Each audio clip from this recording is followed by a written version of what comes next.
Your Highness, very nice to meet you. Thank you very much indeed for seeing us. Welcome to Dubai. This is my grandfather's house where my father and mother and us lived here. No electricity at that time when I was born, only these lights, you see? Oh, the lanterns. Lamp things. And no water. And this is also my grandfather. And that's my grandfather. Zimbabwe, Yes. lovely country. Did you have people just knocking on the door and saying, I've got a problem with my house, Yeah. Can you help me? Yes, but they don't knock on the door. The ruler will be sitting here. So what, the ruler would just sit outside waiting? Yes, by that one, and his people will be here. So anybody coming to see the ruler will sit next to him and say. And say that I need to have this done or I need to have that done? Yeah. And John, I remember as a child trying to climb this, I couldn't. So yeah, and this is my playground. And so you're going to drive me out into the desert now? Yeah, and I am not very good driver. No, very good driver, don't worry.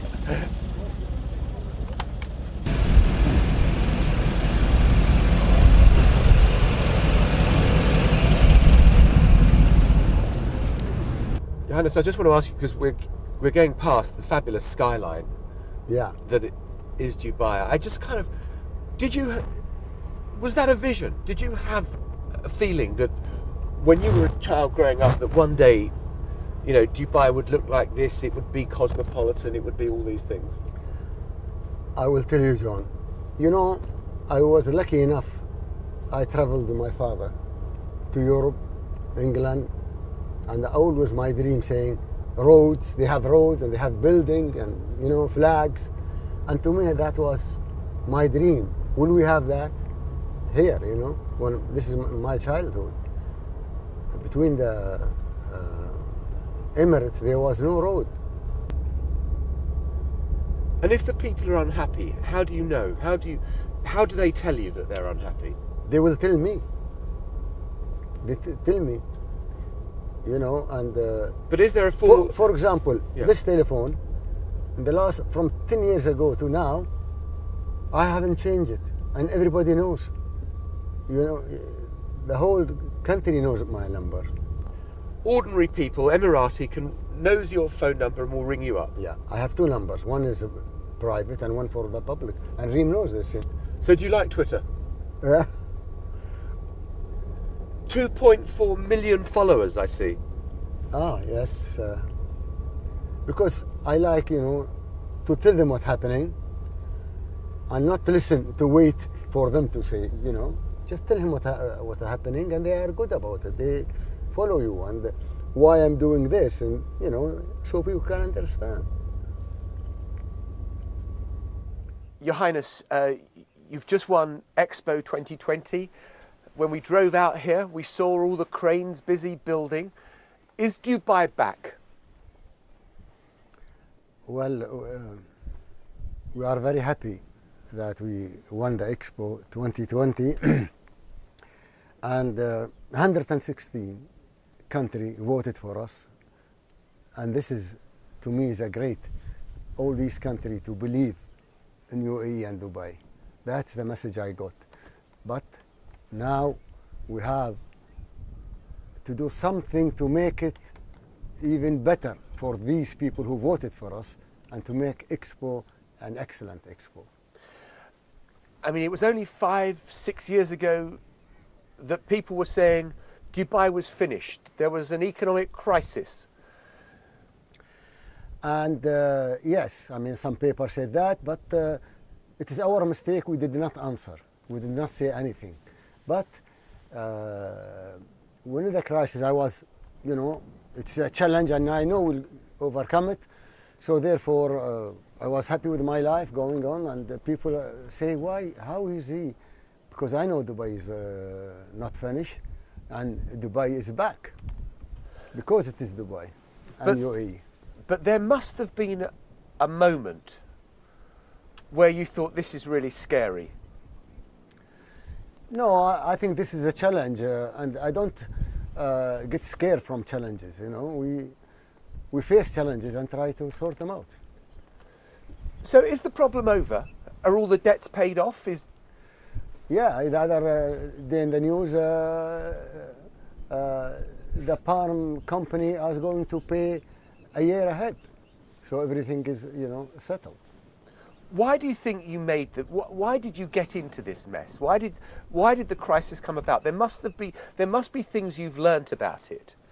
Of course, we learned. We learn every day, from this. But it is not us. We are a part of this world, and this crisis, or I call it challenge, is hit the world. But we Do you not like the word crisis? No, it's challenge, and we are in Arabian Peninsula.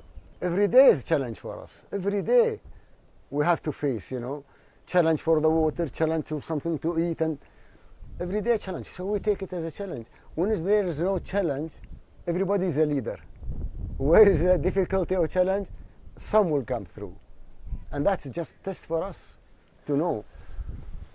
I mean, the latest indications are saying, some people are saying that property prices are rising very sharply again, rental prices are going up very, very fast. Are you not worried that another bubble is being inflated over Dubai that could burst again? A bubble will fly and not burst, because we put a law now, you cannot raise the rent more than percentage. So that will help to stop everybody. I know Expo is coming and people will try to, but we put a law and committee that they don't raise the renting high. Just as a matter of interest, the Arab Spring, did that turn out to be economic good news for Dubai? Because, investors who may have been putting their money into Syria or Egypt or Bahrain or Libya were thinking, I'll put my money into Dubai instead. I was asked this question when we had the government meeting, 30-country government meeting, and one lady asked me, did you benefit from the Arab Spring? And I was honest with her. At that time, the number was with me, yes, there is $30 billion came.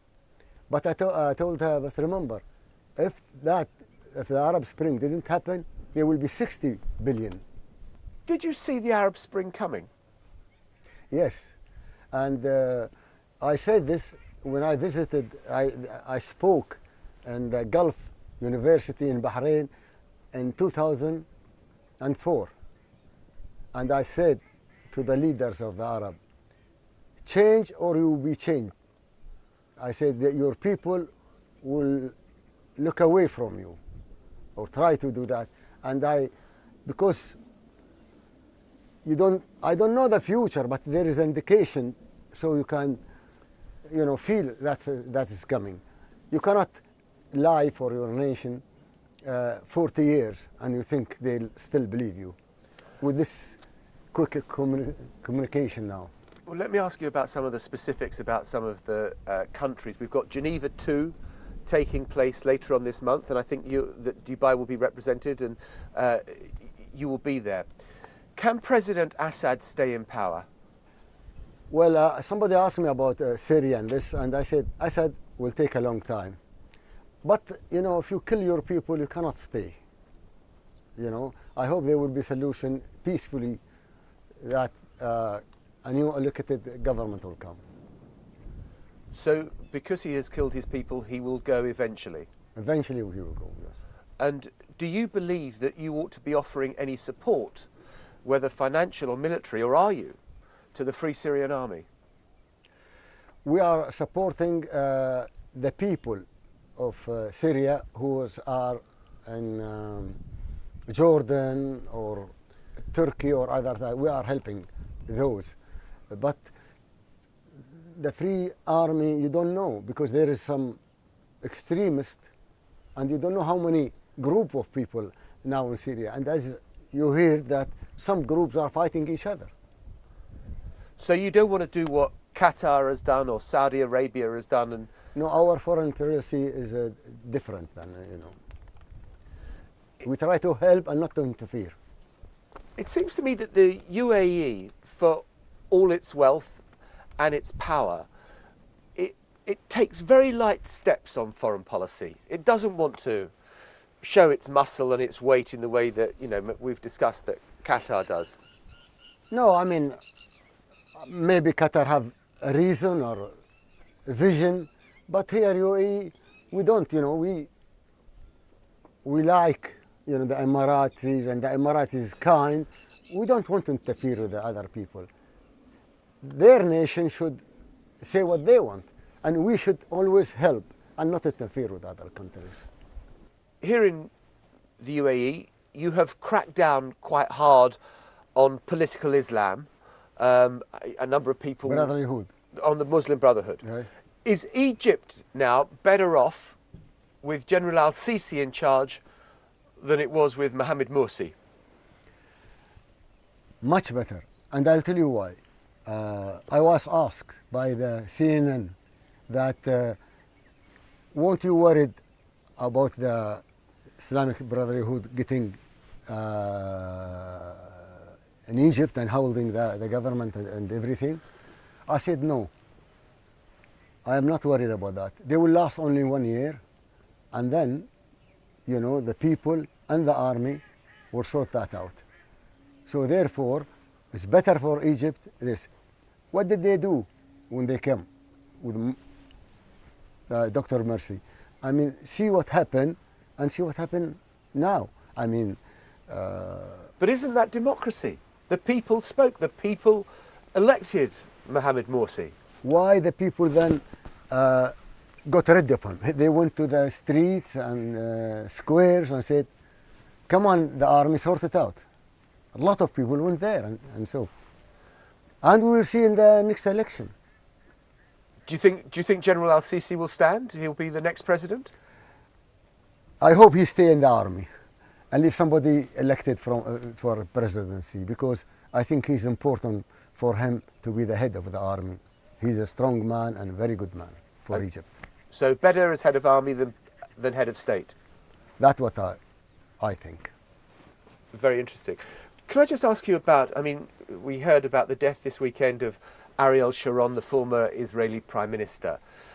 John Kerry is making very strenuous efforts to bring peace between the Israelis and the Palestinians.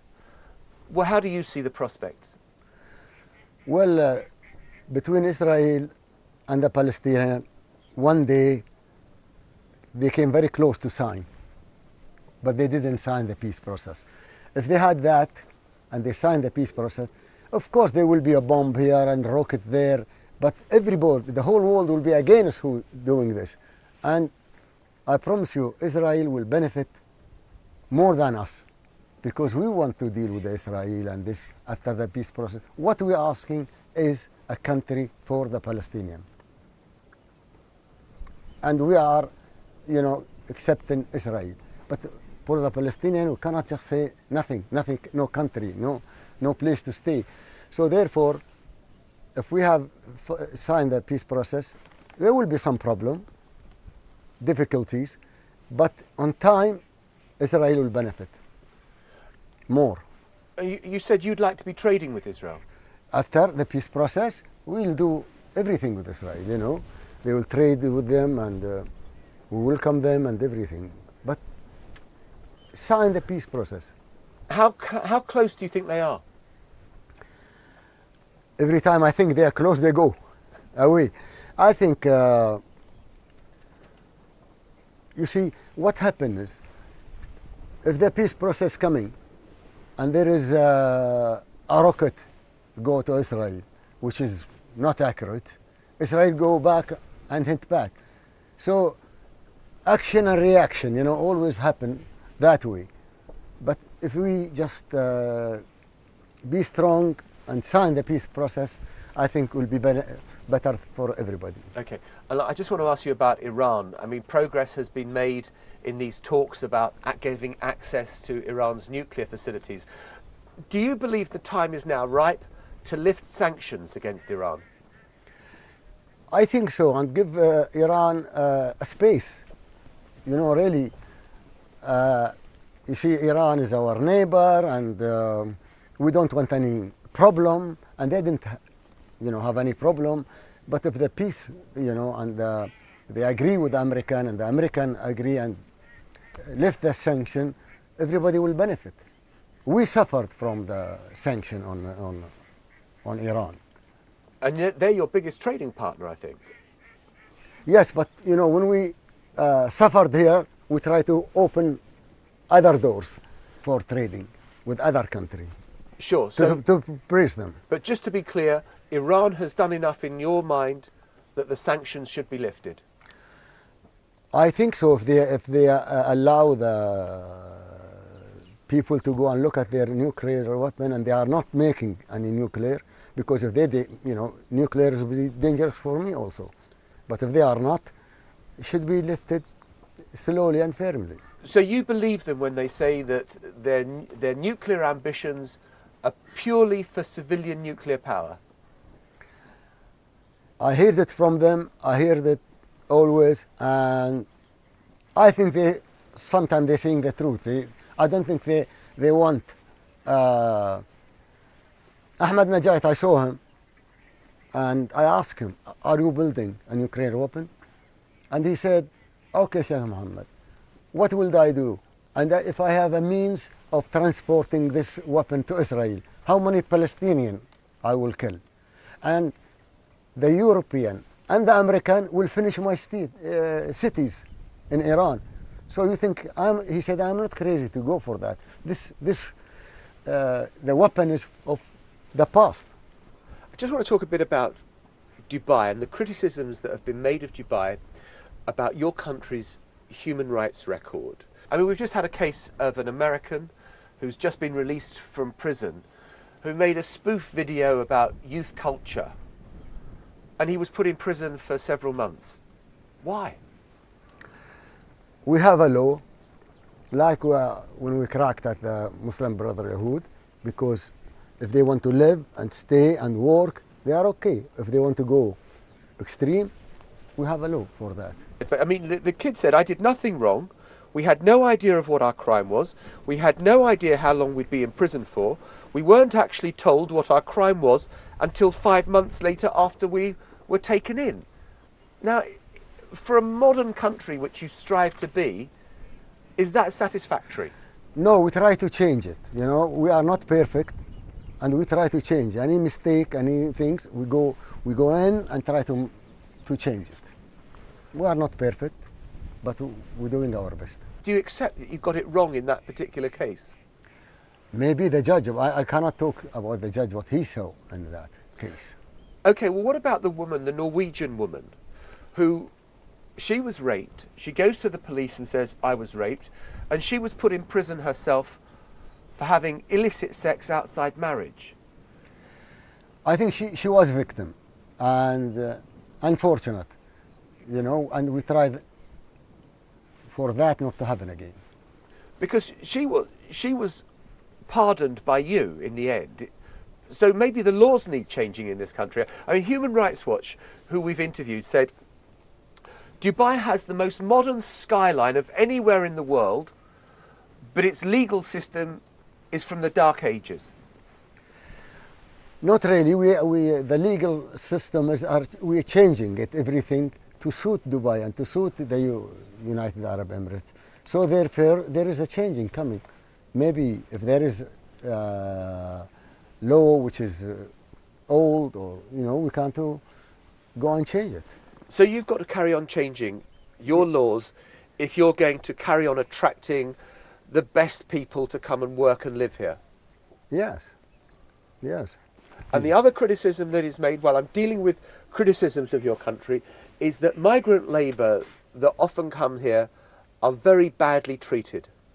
No, I disagree with you now, because the labour, you know, before, sometime the company give them less salary, and now we ask for all the salaries to go through the bank, so the government can see and watch all these companies and give the right for the labourers the right salary. The European Parliament Subcommittee on Human Rights said minimum labour standards are not respected. There are systematic complaints about poor accommodation and sanitation. Salaries and medical services are withheld, and so it goes on.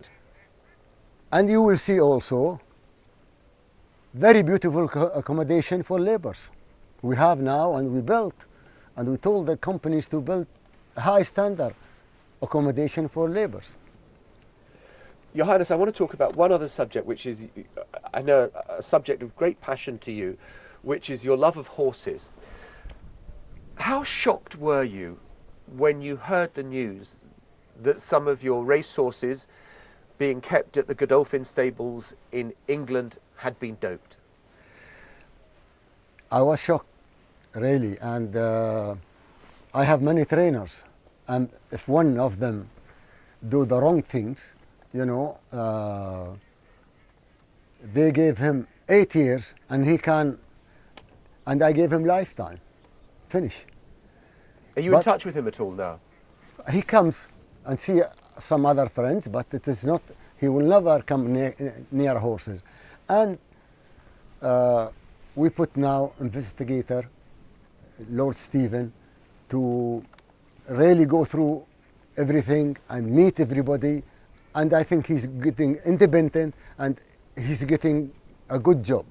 He hasn't finished yet, but I hope good luck for him. Knowing how closely you watch everything in terms of the way your economy is developing, the legal system, all the rest of it, some people will say it's extraordinary that one of your trainers would dope the horses without you knowing. Because he thought, he doped them not for racing, but you know, treatment for long term, and they will not come to see the races. Now Lord Stephen will find out the whole story and we'll all know what happened. Do you think that it damaged your reputation in the racing world? No, of course, if they think I know, but I am clear and I still love horses and racing. And you still love going to the race meetings? I don't care. I go there, of course. But the truth will come out. The truth will come out because independent Lord Stephen is a policeman and he's straight, and he will show, and that will give it to the media. So if I wanted to, could I use anabolic steroids in Dubai on horses? Not in Dubai and not in the whole UAE. So it is now illegal? Yes.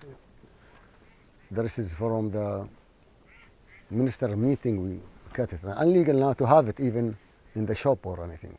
Okay, I just want to ask you a final question. If you were to invite me back here in 20 years' time and, you know, we're still here, living. Still living, how will Dubai be different then? What is your vision for the future? We can see Dubai today. Okay, I will answer that, but before I answer that, I want to say something. You know, I'm not doing this for the BBC World. Also, I'm saying to myself, to put my view to the viewers and to say Dubai is back, and to say the whole world, we are here and Dubai loves you back. But if you say now, 20 years from now, if we still living, I cannot see what we are driving. My vision is to Dubai to be #1 and happiest nation, all that way. You know, we want to be #1. Your Highness, thank you very much indeed. Pleasure, pleasure.